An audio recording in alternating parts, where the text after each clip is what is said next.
The door slammed shut behind Genevieve Mirek before she even realized it was the wrong car.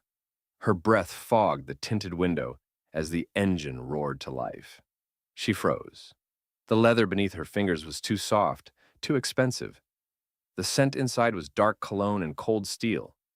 When she looked up, she saw him in the rearview mirror. Sharp cheekbones, black suit, eyes like winter before a storm. Not her taxi driver. Not anyone safe. Her chest tightened. She had just escaped a 12-hour shift at the hospital lab, her glasses sliding down her nose, her brain too tired to think. She had rushed out into the rain, saw a black car parked where her ride should have been, and climbed in without checking. Now the doors were locked. The city lights of Varelli blurred past like warning signs. The man did not speak at first. He just studied her reflection, calm and unreadable. Then he said quietly, "You have 10 seconds to explain why you're in my car. Before we begin, drop a comment below with your country and what time it is right now where you're watching. Whether it's sunrise in Nairobi, midnight in New York, afternoon in Canada, or evening in France. I want to know. Don't just sit back. Tell me where in the world you are." Now, let's dive into the story. Genevieve's throat burned. She pushed her glasses up with shaking fingers. "I thought this was my ride," she whispered. Her voice sounded small, even to her own ears. Outside, rain hit the roof in a hard rhythm. The car was not an ordinary sedan. It was armored. She could feel the weight of it in the way it moved. The man's driver glanced back once, eyes cold, then forward again. No one laughed. No one told her it was fine. The man in the mirror tilted his head slightly. "You thought wrong." His voice was smooth but heavy. Not angry, worse. Controlled. Genevieve noticed the faint outline of a gun beneath his jacket when the streetlight flashed across him. Her heart pounded against her ribs so hard, she thought she might faint. She had read about men like this in whispers at the hospital. Powerful, untouchable, dangerous. The kind of men whose names were never spoken twice. And now she was sitting in his back seat. The car did not slow down. Instead, it turned away from the main road and into a quieter district where old factories slept beside the river. Genevieve's pulse raced faster. "Please," she said, swallowing hard, "I can get out here." The man in the mirror gave the smallest smile. It did not reach his eyes. "That's it, we're not stopping here." His gaze dropped to the hospital ID badge clipped to her coat. Genevieve Mirek, laboratory technician. He read it like he was memorizing her. Her stomach twisted. "You checked my badge?" she asked, fear sharpening her voice. "I check everything," he replied. The driver's phone buzzed. A message flashed across the screen on the dashboard. Genevieve saw a name she recognized from the news. Kael Virelli. Her blood ran cold. The Kael Virelli. The man who owned half the docks and all the rumors. The Mafia boss people warned their daughters about. She tried the door handle. Locked. Of course it was locked. Her mind spun through every bad decision she had made that day. Working overtime, skipping dinner, rushing into the rain without checking the license plate. Tears burned her eyes, but she forced them back. She would not cry in front of him. She had been underestimated her whole life. The tired nerd, the quiet girl, the one who kept her head down, not tonight. Kael's voice cut through her thoughts. "If you meant to spy on me, you chose the worst night." "Spy?" Her breath hitched. "I'm not spying. I'm just exhausted." For a second, something flickered in his eyes. A crack in the ice. Then the car slowed as iron gates appeared ahead, tall and silent. They opened without a sound. Genevieve stared at the estate beyond them, lit by white lights and guarded shadows. The car rolled inside. Kael leaned back slightly and said, "Now we find out if you're telling the truth." The gates closed behind them with a heavy final click. 3 weeks earlier, Genevieve Mirek had been invisible. Not the kind of invisible that felt magical, not the kind that felt small. She moved through the bright halls of St. Damer's Medical Center in pale blue scrubs, hair tied in a loose braid, glasses slipping down her nose as she balanced trays of blood samples. No one looked at her twice. Doctors rushed past, nurses whispered over charts, interns laughed too loud. Genevieve stayed quiet, precise, careful. Numbers made sense. Microscopes made sense. Cells did not lie, people did. That was a lesson she had learned early. Her father used to say she thought too much. Her classmates used to say she talked too little. She had grown up in a cramped apartment above a bakery in old Varelli, where the smell of sugar and burnt bread filled the walls. While other girls went to parties, Genevieve studied biochemistry under a flickering lamp. While others chased attention, she chased scholarships. She earned every step forward. Nothing was handed to her. And still she was tired. Not just sleepy, bone tired. The kind that sat behind her eyes and made the world blur at the edges. That night at the hospital had been worse than usual. A shipment of samples had arrived late. Equipment malfunctioned. A senior doctor blamed her for a delay that was not her fault. She had swallowed her frustration like she always did. She did not fight. She endured. By the time her shift ended, rain hammered the city streets and buses were delayed. She opened her rideshare app and requested the cheapest option available. The driver's name popped up. Black sedan, license plate ending in 7K3. She memorized it quickly, then shoved her phone into her coat pocket as thunder cracked overhead. But she never checked the plate when she ran outside. If the rain soaked her hair in seconds. Headlights blurred together. A black car waited near the curb exactly where the app had shown. She yanked the door open and slipped inside without thinking. She did not notice the subtle difference in the emblem on the steering wheel. She did not see the second car idling across the street like a silent shadow. She did not feel the shift in the air until it was too late. Back inside the present, the car rolled deeper into Kael Virelli's estate. Genevieve's fingers curled into the damp fabric of her coat. The gates shut behind them, like the final page of a book she had not agreed to read. The mansion ahead was built from pale stone and dark glass. Lights glowed from tall windows. Security cameras tilted slightly as the car passed. She counted them without meaning to. 4 on the east wall, and 2 near the entrance. She always counted things when she was anxious. The vehicle stopped beneath a wide covered entrance. Before she could gather courage, her door opened from the outside. A tall guard stood there, face unreadable. "Out," he said flatly. Her legs felt weak, but she stepped onto the smooth stone driveway. Rain dripped from the edge of the roof behind her. Kael exited from the other side, straightening his jacket with slow precision. Up close, he was taller than she expected. Broad shoulders, dark hair brushed back neatly, a faint scar traced along his jawline, almost hidden in shadow. He did not look rushed. He looked like a man who owned time. "Walk," he instructed. She walked. Inside, the mansion smelled of polished wood and something faintly smoky. A chandelier hung above the grand staircase like frozen lightning, and the floors were spotless, silent, too silent. Genevieve felt like every step she took echoed louder than it should. She hugged her arms around herself, aware of how out of place she looked. Wet coat, smudged glasses, cheap shoes squeaking against expensive marble. Kael stopped in the center of the foyer and turned to face her fully for the first time.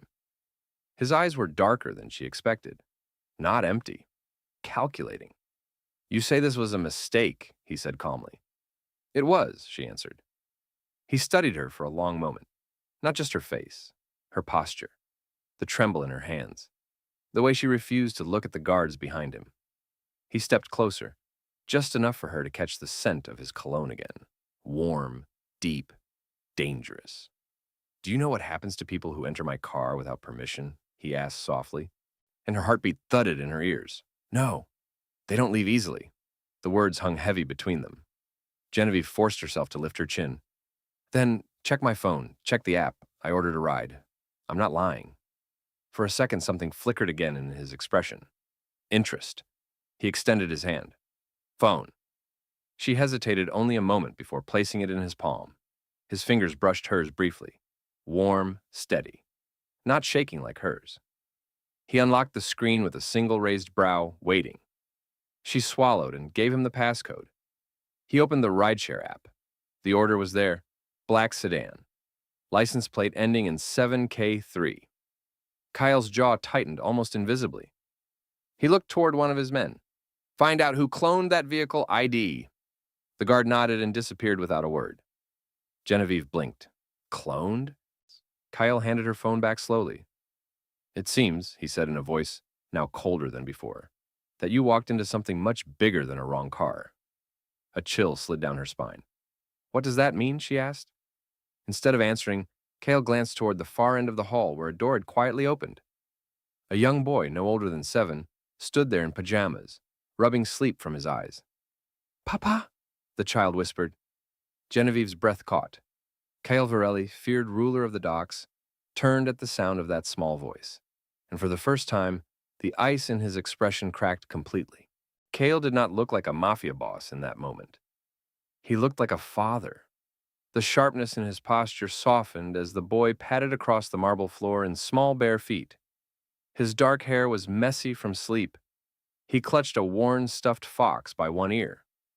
Genevieve watched the shift happen in real time. The cold, calculating man disappeared, replaced by something quieter. Something guarded but warm. Kael crouched down so their eyes were level. You should be asleep, Cassian, he said gently. The boy frowned. I heard thunder. His voice trembled slightly. Genevieve felt that tremble deep in her chest. She knew that sound. She had made it herself as a child during storms. Cassian finally noticed her standing near the staircase. He blinked at the strange woman in soaked clothes. Who is she? He asked. Kyle's gaze flicked to Genevieve. 1,000 thoughts passed behind his eyes. He stood slowly. Someone who got lost, he answered. Genevieve swallowed. Lost felt like the right word. Lost in a house too large. Lost in a situation she did not understand. Lost in the presence of a man whose name made people whisper. Cassian walked closer, curiosity brighter than fear. Are you a teacher? He asked her. The question surprised her. No, she said softly. I work in a hospital. His eyes widened. Like doctors? Like microscopes, she corrected gently. Cassian grinned. That sounds boring. For a second, despite everything, she almost smiled. A woman appeared at the end of the hallway then. Tall, elegant, silver streaks in her dark hair. Her posture was straight as a blade. She studied Genevieve with careful eyes. Kael, she said quietly. Not a question, a warning. Yeah, this is temporary, Kael replied before she could ask. Temporary. The word hit Genevieve hard. The woman approached, her heels clicking lightly against the floor. I am Sabine, she said to Genevieve, voice calm but not welcoming. And you are? Genevieve Mirek. Sabine's eyes flicked to Kael. She should not be here. I'm aware, he answered. The tension between them was quiet but sharp. Genevieve sensed history in it. Unspoken things. Old disagreements. She felt like she had stepped into the middle of a family argument that had nothing to do with her. Kael placed a hand lightly on Cassian's shoulder. Back to bed, he instructed. Cassian hesitated, looking at Genevieve again. Will she still be here tomorrow? Kael paused. Genevieve's pulse quickened. Yes, he said finally. Sabine's expression hardened slightly. Now Cassian seemed satisfied and shuffled back down the hallway. When the door closed behind him, silence returned, heavier than before. Genevieve looked at Kael. I don't understand. Why can't I just leave? He walked toward a long table near the window. Rain streaked the glass behind him. Because someone used my territory to stage something, he said calmly. They cloned a vehicle tied to my security detail. That is not random. Her stomach twisted. You think this has something to do with you? I know it does. And you think I'm involved?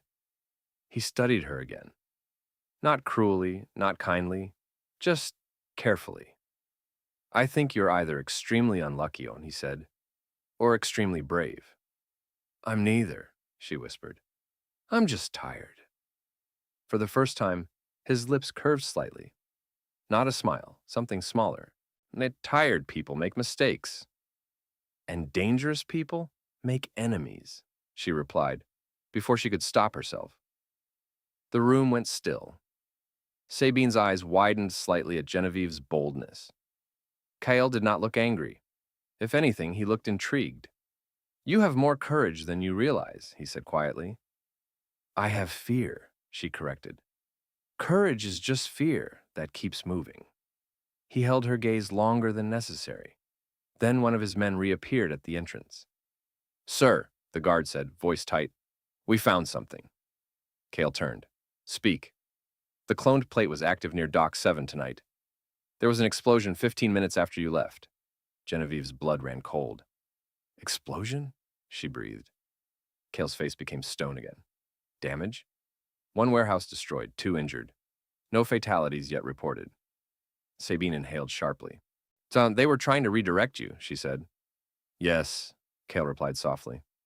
Genevieve felt the room tilt.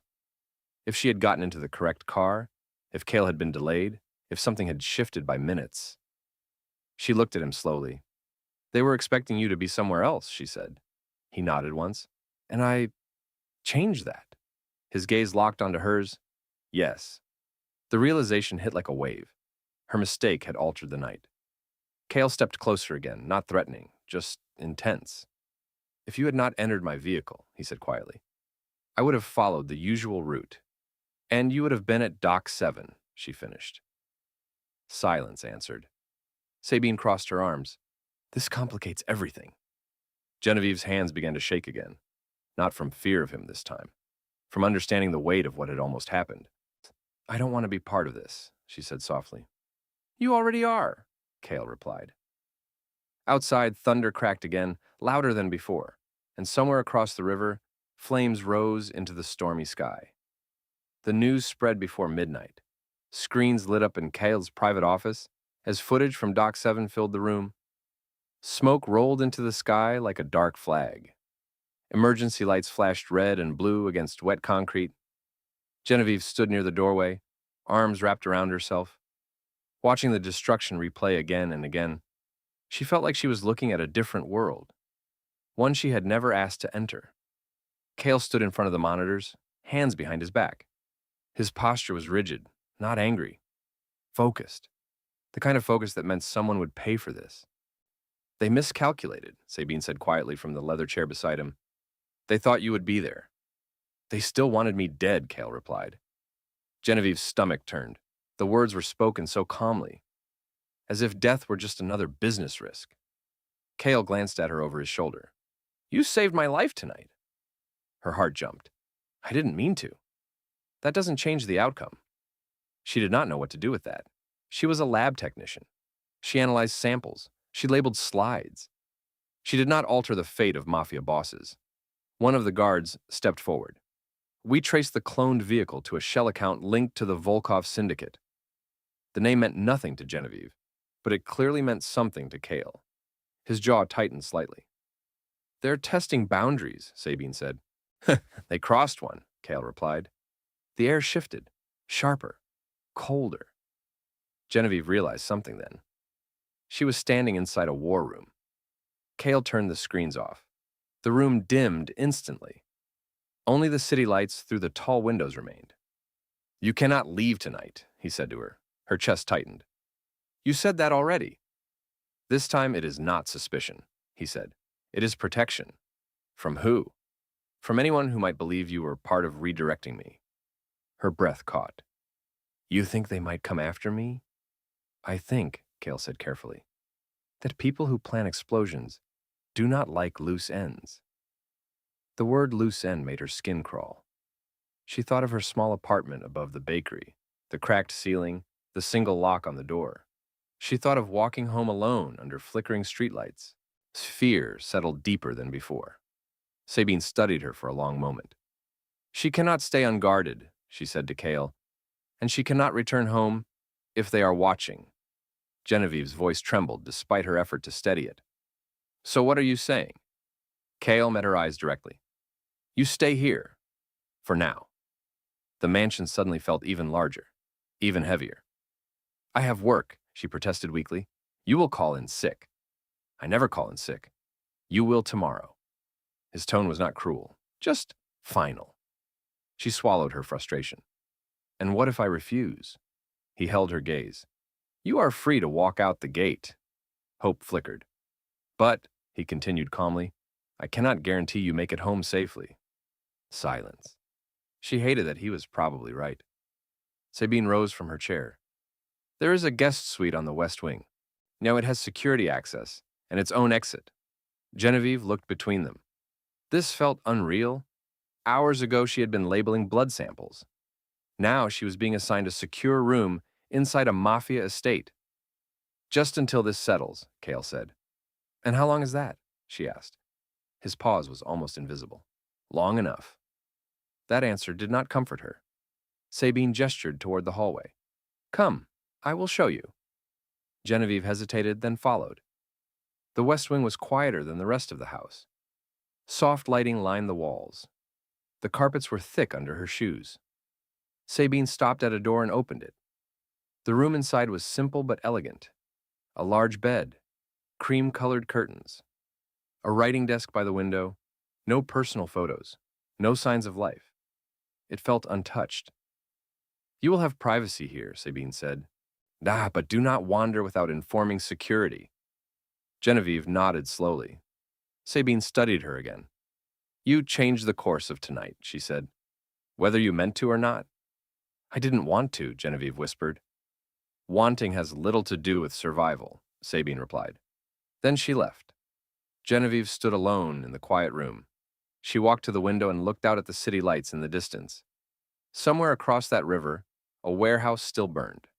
Somewhere out there, people were realizing their plan had failed.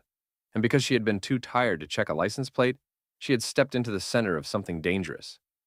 Her phone buzzed suddenly in her hand. She froze. Unknown number. Her heart pounded as she opened the message. One sentence. You should have taken the other car. Her blood ran cold. They knew. As they were watching. And suddenly, staying inside Kael Virelli's house did not feel like captivity. It felt like the only safe place left. Genevieve stared at the glowing screen until her vision blurred. You should have taken the other car. Her fingers trembled. The message had no name attached. No number she recognized. Just a blank space where identity should be. Her mind raced through possibilities. Was it random? A cruel joke? No. The timing was too sharp. Too precise. Someone knew what had happened tonight. Someone knew she was meant to be somewhere else. She locked the phone and unlocked it again, as if the words might disappear. They did not. A soft knock came at her door. She flinched. Genevieve, Kael's voice called from the other side. Calm, controlled. She hesitated, then opened it. He stood in the hallway without his suit jacket now. Sleeves rolled to reveal strong forearms marked faintly with old scars. He noticed her pale face immediately. What is it? He asked. She handed him the phone without speaking. He read the message once, then again. The temperature in the hallway seemed to drop. Forward this to my security chief, he said quietly. Do not reply. I wasn't going to, she whispered. His jaw tightened. They are testing you. Why? Her voice cracked. I'm nobody. He looked at her then in a way that made her chest tighten. Not anymore. The words landed heavy. She felt anger rise beneath the fear. I didn't ask for this. I know. Then fix it. His eyes darkened slightly. I intend to. Silence hung between them, close, intense. Were they trying to kill you? She asked finally. Yes. The honesty stunned her. And now they might try to use me. Yes.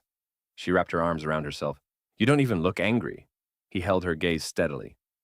Anger clouds judgment. And what clears it? Loyalty, he said. And consequences. A chill ran through her. From the far end of the hallway, a small voice drifted out. Papa? Kael turned immediately. Cassian stood in the doorway of his room again, eyes wide. He must have heard the raised voices. Genevieve felt guilt pinch her chest. Kael crouched in front of him once more. You should be asleep, he murmured. I had a bad dream, Cassian said. Genevieve watched the way Kael's hand rested gently on his son's shoulder. Protective. Certain. This was not the image the news painted of him. This was a man who would burn cities to keep that child safe. May I? Genevieve asked softly. Both of them looked at her. Cassian blinked. May you what? I know a trick for bad dreams, she said carefully. On, if you want. Kael hesitated only a moment before nodding. She stepped closer and knelt so she was eye level with the boy. When you close your eyes, she said gently, imagine the dream is a picture in a frame. Then imagine turning the frame upside down. Dreams get confused when you flip them. They stop knowing which way is real. Cassian considered this very seriously. Really? Really? He tried it immediately, squeezing his eyes shut. After a moment, he peeked one open. It worked. Genevieve smiled softly. Kael watched her, something unreadable moving behind his gaze. Cassian yawned and leaned against his father. She can stay, he murmured sleepily. Genevieve's heart twisted. Kael carried the boy back into his room. She stepped back into the hallway alone. When he returned a minute later, the sharp mask was back in place. You're good with him, he said. I used to babysit in college, she replied. Children are easier than adults. He almost smiled. Get some rest, he told her. She shook her head faintly. I won't. He studied her. Why? Because someone out there thinks I'm part of this. And I don't even know what this is. He stepped closer. Not threatening. Close enough that she could see the faint line of exhaustion beneath his eyes. You walked into a war, he said quietly, between families that do not forgive. And you're one of those families. Yes. And you expect me to just stay calm? No, he said. I expect you to survive. The honesty in his voice startled her again. Her phone buzzed once more. Both of them looked down at it. Another message, unknown number. It's not him you should fear. Genevieve's breath caught. Kael read it over her shoulder. For the first time since she had met him, something dangerous flickered openly in his eyes. Who? She whispered. He did not answer immediately. Instead, he took the phone gently from her hand and passed it to a guard who had silently approached. Lock down digital channels, he ordered. I want everything traced. The guard nodded and disappeared. Genevieve looked back at Kael. Not him you should fear, she repeated softly. His jaw tightened. There are factions, he said carefully. Not all enemies stand in front of you. A slow realization began forming in her chest. You think someone inside your world is sending this. He did not deny it. The house felt different now. Not just a fortress, a maze. And somewhere inside it, someone was watching her. The tired nerd who had stepped into the wrong car was no longer invisible. She was a piece on the board, and the game had just begun. Morning came too bright. Sunlight spilled through the tall windows of the West Wing, soft and golden, as if nothing dangerous had happened the night before. Genevieve had barely slept. Every sound felt amplified. Every shadow felt alive. She sat at the writing desk near the window, staring at her phone, now stripped of messages after Kael's security team confiscated the evidence. The silence in the room felt heavy, not peaceful, watchful. A quiet knock interrupted her thoughts, not sharp, not demanding. She opened the door to find Cassian standing there in a navy sweater and neatly combed hair, holding the stuffed fox again. Papa says you're staying, he announced proudly, as if he had approved it personally. For now, Genevieve said softly. He stepped inside without waiting for permission. Children never asked for power. They assumed it. Are you scared? He asked suddenly. The question struck deeper than she expected. Yes, she answered honestly. He nodded as if that made perfect sense. Papa gets scary when he's scared. Genevieve blinked. Does he? Cassian shrugged. He talks less. That explained a lot. Before she could respond, another knock came, firmer this time. A guard stood outside. Mr. Varelli wants you downstairs. Her stomach tightened. The main dining room was nothing like she expected. It was not dramatic or dark. It was bright, with long windows facing the gardens. A table set with quiet elegance. Kael sat at the head reading something on a tablet. Sabine stood near the window, now arms crossed. Genevieve felt underdressed in her borrowed clothes, simple and soft against the polished space. Kael looked up when she entered. His gaze lingered a moment longer than necessary. You slept? Not really. Good, he said calmly. She frowned. Good? You will think more clearly. Sabine glanced at him sharply, but said nothing. Kael placed the tablet down. We traced the number. Genevieve's pulse quickened. And? It bounced through multiple encrypted servers, he said. But one signal was local. Local. In this city? She asked. In this house. The words felt like ice water.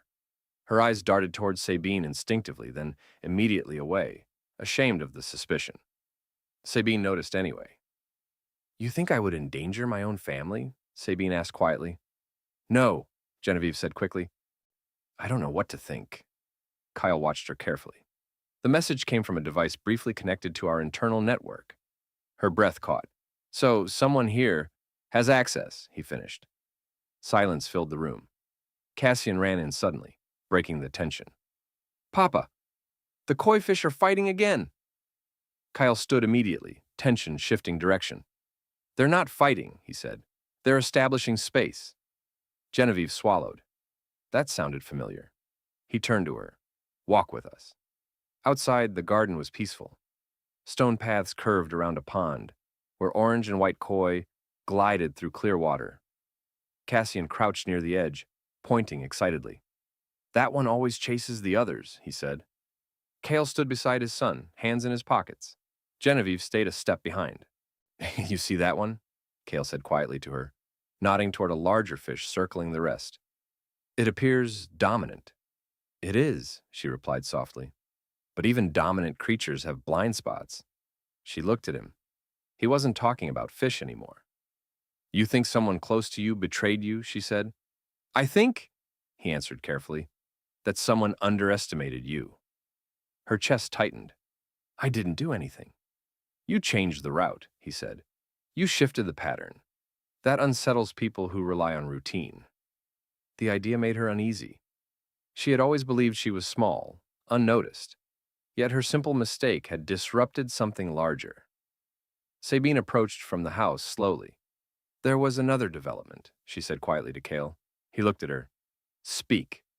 Volkov's second warehouse was raided this morning. Anonymous tip. Genevieve's heart skipped. You? Kael shook his head. Sabine continued. Someone is escalating from both sides. Genevieve felt it then, the ground shifting beneath all of them. Not him you should fear, she murmured, recalling the message. Kael's eyes darkened. Cassian tugged on Genevieve's sleeve. Do you think fish get scared? He asked. She looked down at him gently.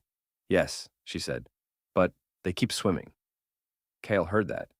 He studied her face as if memorizing it. You are not leaving this estate today, he said quietly. I wasn't planning to, she admitted. The wind moved lightly through the trees, carrying the scent of wet earth. The world outside looked normal, peaceful. But Genevieve felt the cracks spreading beneath the surface. Someone inside this fortress was playing a deeper game.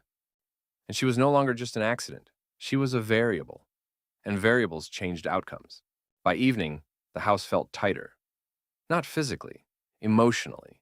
Genevieve sensed it in the way guards lingered longer in doorways, in the way conversations stopped when she entered a room, in the way Kael's voice carried a sharper edge beneath its calm.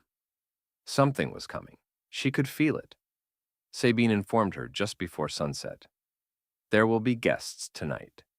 Genevieve's stomach dropped. Guests? Business, Sabine corrected. You will remain composed. I don't belong in business like this. Sabine's eyes were steady. You belong exactly where you are needed. The words unsettled her. An hour later, the long dining table was set again. This time, the atmosphere was different. Candles flickered low. Crystal glasses caught the light like small blades. Genevieve wore a simple dark dress Sabine had chosen for her. Nothing flashy, and nothing loud. She looked at herself in the mirror briefly and barely recognized the woman staring back. Not invisible anymore. When the doors opened, 3 men entered. The air shifted immediately. The one in front was tall, silver-haired, with a thin smile that did not reach his eyes. His suit was immaculate. His presence was quiet but heavy. Genevieve knew without introduction. Volkov. He looked older than she expected, calmer, dangerous in a different way than Kael. Less fire, more ice. Kael, Volkov greeted smoothly. Victor, Kael replied, just as controlled. They did not shake hands. Genevieve remained seated slightly to Kael's right. She kept her posture straight, calm, watching. Volkov's gaze drifted toward her almost lazily. "And who is this?" he asked. Kael did not hesitate. "A guest." Volkov's eyes sharpened slightly. "Guests are rare here. She entered my car by mistake." The corner of Volkov's mouth lifted. Mistakes can be useful. Genevieve felt the weight of his attention settle on her like frost. She forced herself not to shrink. Dinner began with quiet clinks of silverware. Conversation stayed polite at first. Shipping routes, security agreements, false smiles. Then Volkov leaned back in his chair. "Your doc was fortunate last night," he said softly. "Yes," Kael replied. "Almost as if someone changed your schedule." Silence fell like a blade. Genevieve felt her pulse in her throat. Volkov's eyes slid to her again. "Did you enjoy your drive?" Her breath caught. "I ordered a ride," she answered carefully. "It was the wrong car." Volkov studied her face, searching for cracks. "You look honest," he said finally. But honesty can be trained." Kael's hand rested casually on the table, but Genevieve noticed the slight tension in his fingers. "You accuse me openly?" Kael asked. Volkov shrugged lightly. "I observe." Sabine's voice cut in, cool and sharp. "Observation without evidence is insecurity." Volkov's gaze flicked to her, amused. "And confidence without caution is weakness." The room felt smaller. Genevieve realized something then. This dinner was not for negotiation. It was a test. Of her. Volkov reached into his jacket slowly. Guards tensed. Kael did not move. Volkov placed a phone on the table. Genevieve's stomach twisted.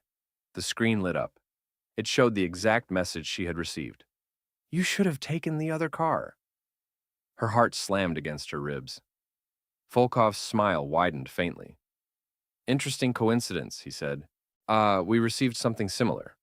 Kael's gaze flicked to her briefly. Not accusing, measuring.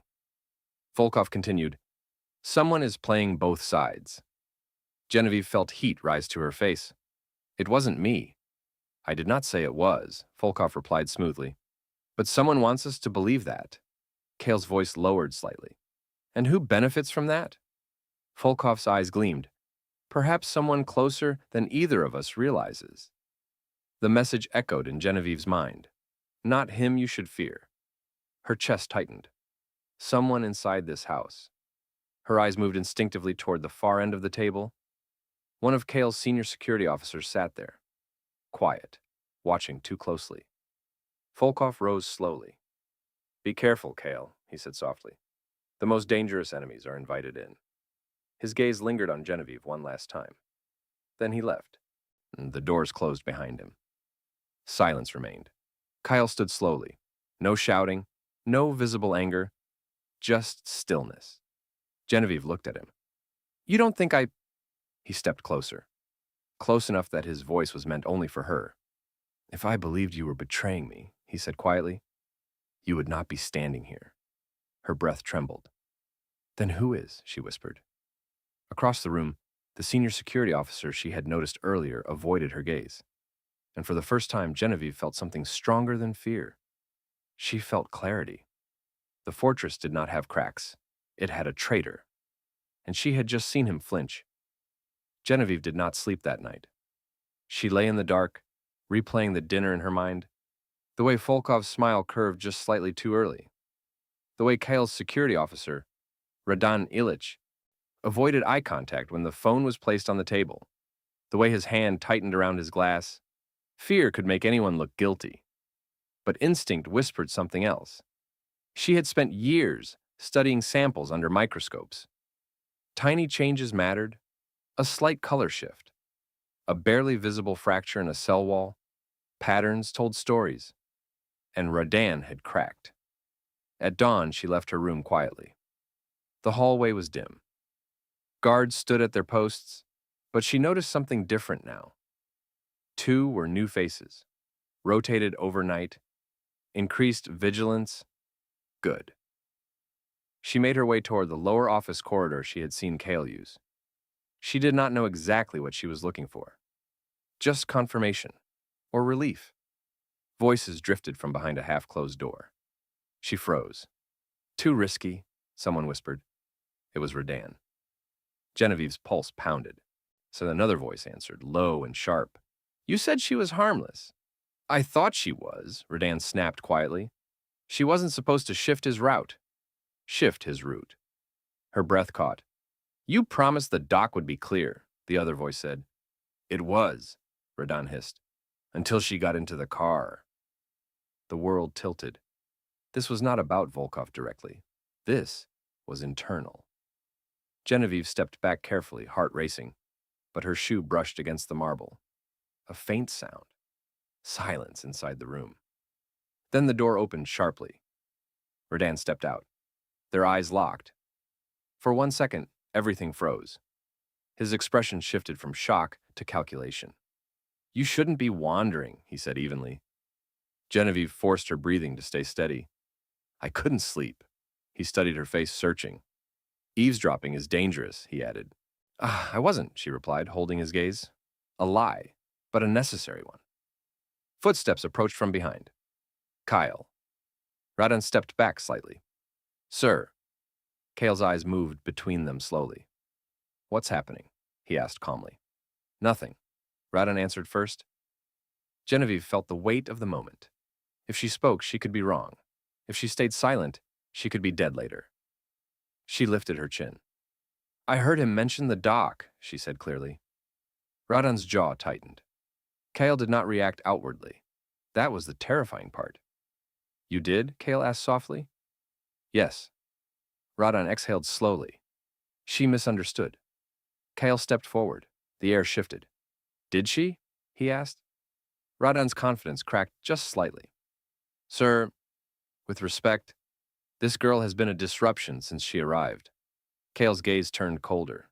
She saved my life, he said quietly. She altered the plan, Radan insisted. We had arrangements. The word slipped out before he could stop it. Arrangements. Silence fell. Genevieve's heart slammed. Kael moved so smoothly it was almost graceful. He stepped closer to Radan, voice barely above a whisper. With whom? Radan swallowed. With contacts. Kael's eyes darkened completely. Contacts do not clone my vehicles, he said softly. Enemies do. The mask fell from Radan's face. Desperation replaced calculation. You were becoming reckless, Radan snapped. Too distracted. Protecting the boy. Softened. Genevieve felt the insult land like a slap. Kael did not flinch. I protected this family long before you, Kael replied. Radan's voice lowered dangerously. And now you let a stranger change our course. Genevieve stepped forward despite herself. I didn't ask for this. Radan laughed bitterly. You think this is about asking? In one swift motion, he reached inside his jacket. Time fractured.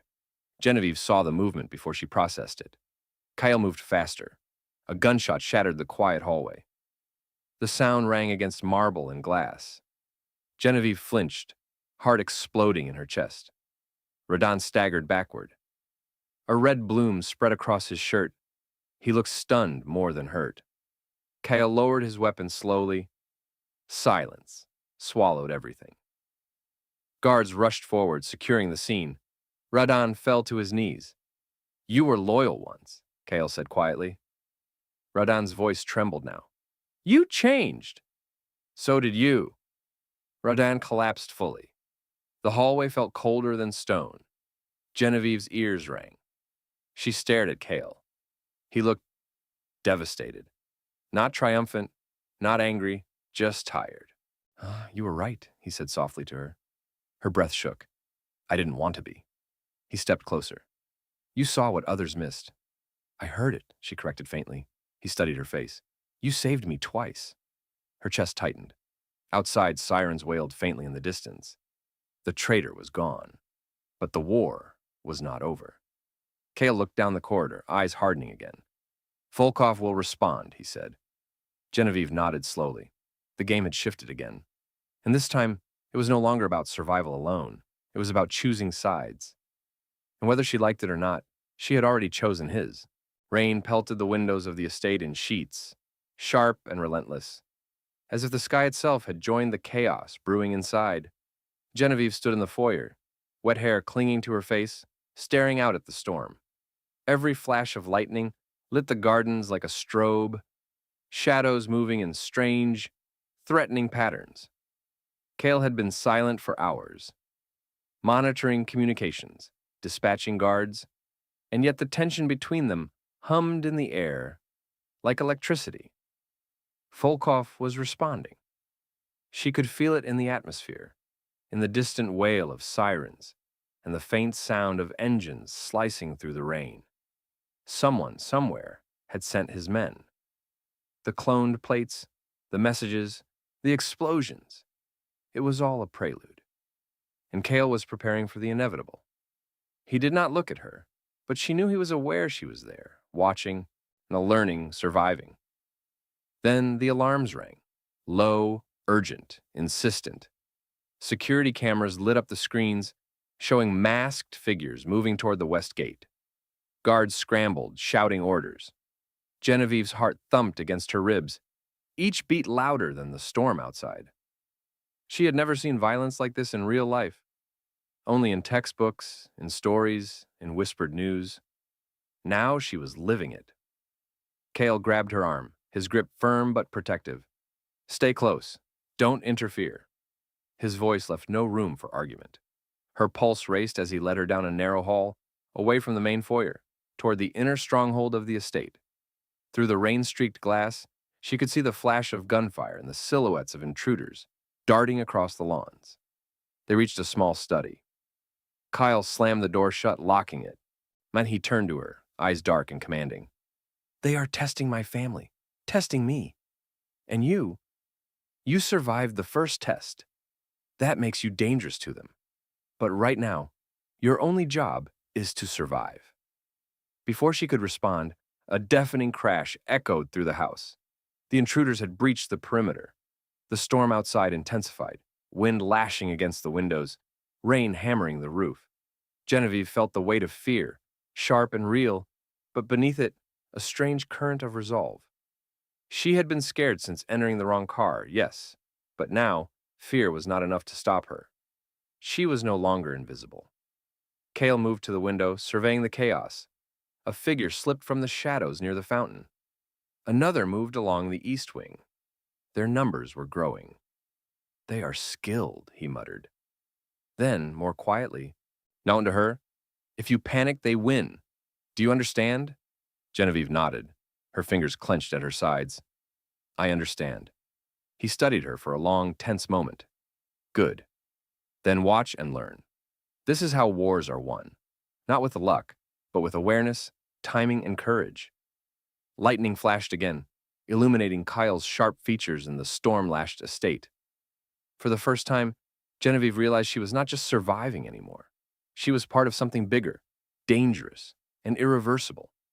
And in the eye of this storm, the line between fear and empowerment blurred. Footsteps approached the study door. Kael's hand rested lightly on the handle of his gun. Genevieve braced herself. "This ends tonight," he whispered. And the storm broke. The storm raged through the night. But inside Kael Virelli's estate, the real tempest was in the halls. Genevieve clutched the edge of the study desk, eyes wide, listening to the clash of footsteps and the crack of gunfire echoing through the marble corridors. This was no longer a test. It was war. Every guard, every movement, every decision mattered. One wrong step, and it would all fall apart. Kael moved like a shadow, precise and lethal. Each intruder that breached the perimeter met him with calm efficiency, his presence alone bending the chaos into controlled, deadly order. Genevieve stayed close, her mind racing, trying to memorize patterns, anticipate movements, and understand the flow of danger. She realized now that her tired mistake, the wrong car, the wrong moment, had thrown her into a world where one small decision could shift everything. But Kael, despite the violence around him, never faltered. He was both a storm and the calm center of it. Suddenly, a masked figure lunged toward the study. Genevieve froze, but Kael reacted instantly, intercepting the man with a swift, brutal precision that left her breathless. The intruder went down, motionless. Kael's chest heaved slightly and his eyes met hers. For a fleeting second, the terror in her chest was replaced by awe and something else she couldn't name. Survival was no longer just instinct. It was a test of courage, trust, and endurance. The remaining intruders retreated toward the east wing, and Kael signaled his guards to pursue. Silence fell, punctuated only by the storm outside and the distant cries of retreating enemies. Genevieve exhaled for the first time in hours, but relief was fleeting. She knew this was more than a simple assault, it was a statement, and someone within their world had orchestrated the chaos. Someone had used her entry into his car, her inadvertent disruption, as leverage. Kyle approached her finally, hands still steady, but eyes dark and intense. "You've seen enough," he said quietly. "But you've also learned something critical. Fear can kill you. Courage can save you. And trust decides who survives." Her chest tightened. She realized in that moment that she had crossed into a life she could never leave unchanged. "What now?" she whispered. Kael's gaze softened, ever so slightly as he took her hand. "Now," he said, "we rebuild. We protect what is ours. And anyone who thought they could manipulate this world will learn exactly what happens when they underestimate us." Outside, the storm began to ease. Rain fell in softer sheets, now lightning fading to distant flashes, thunder retreating. Inside, the house was quiet again, but it was no longer a sanctuary. It was a fortress. And Genevieve, once the tired, invisible nerd who had stepped into the wrong car, had become something else entirely. Someone Kael could not afford to lose, someone the enemies could not ignore. Cassian appeared at the study door, rubbing his eyes sleepily, holding the fox tightly. "Are they gone?" he asked. "Yes," Kael said, placing a hand gently on his son's shoulder. Then his gaze shifted to Genevieve. "For now," he added. She nodded, understanding the weight behind the words. This night had ended, but the war was far from over. And yet somehow, she knew she would never be afraid again.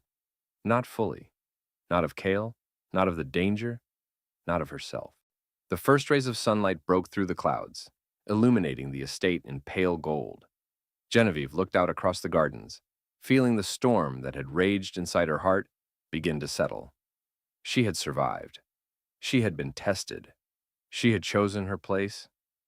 And Kael, standing beside her, silent and powerful, was proof that even in a world built on danger and betrayal, trust and courage could still create something unbreakable. For the first time in her life, Genevieve allowed herself to feel something she had long thought impossible: hope. The storm had passed. The reckoning was complete. And in that quiet golden light, the world felt like it might just belong to them.